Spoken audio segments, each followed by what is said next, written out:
نہایت ہی سمجھنے کی بات، کیونکہ یہ موضوع بیان نہیں کیا جاتا، ہمارے احباب واقف نہیں ہیں، اس لیے ذرا غور فرمائیں گے۔ صحابہ سارے جنتی، بولو صحابہ جو حضور کے دروازے پہ آتا گیا، میرے آقا کے فیض کرم سے ان کے گناہ معاف ہوتے گئے، اور کلن وعد اللہ الحسنی، اللہ ان کے ساتھ جنت کا وعدہ فرماتے گئے۔ سب جنتی، سب کی اتباع ہم پر واجب۔ امام الانبیاء نے فرمایا صحابی کا نجوم بِأَيِّهِمْ اقْتَدَيْتُمْ اهْتَدَيْتُمْ، میرے تمام صحابہ رشد و ہدایت کے درخشندہ ستارے ہیں، جس کی اتباع کرو گے اللہ تمہیں ہدایت دے گا۔ لیکن محققین فرماتے ہیں کہ صحابہ کرام کے اندر 3 درجے ہیں، نہایت توجہ کی ضرورت ہے۔ کتنی درجے ہیں بولو؟ پہلا درجہ جنہوں نے حضور پر کلمہ پڑھا ہجرت سے پہلے، ہجرت سے پہلے۔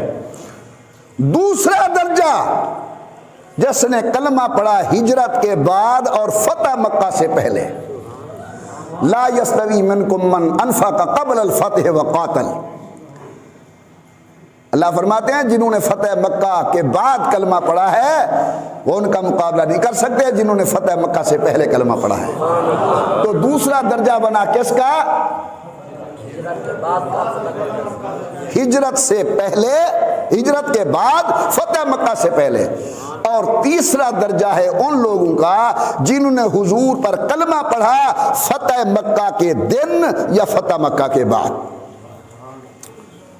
آپ سمجھ چکے ہیں، لیکن میں چاہتا ہوں تم ذرا زبان سے بولو، بات پکی ہو جائے۔ پہلا درجہ کن لوگوں کا؟ جنہوں نے حضور پر کلمہ پڑھا۔ دوسرا درجہ کن کا؟ جنہوں نے حضور پر کلمہ پڑھا فتح مکہ سے۔ اور تیسرا درجہ، بات سمجھ آ گئی؟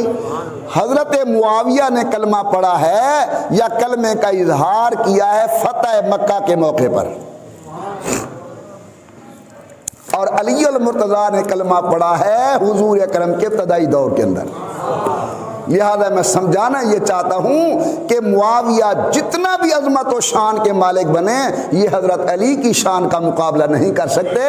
حضرت علی سابقین اولین میں سے ہیں، یعنی وہ پہلے درجے کے صحابی ہیں، اور جناب معاویہ تیسرے درجے کے صحابی ہیں۔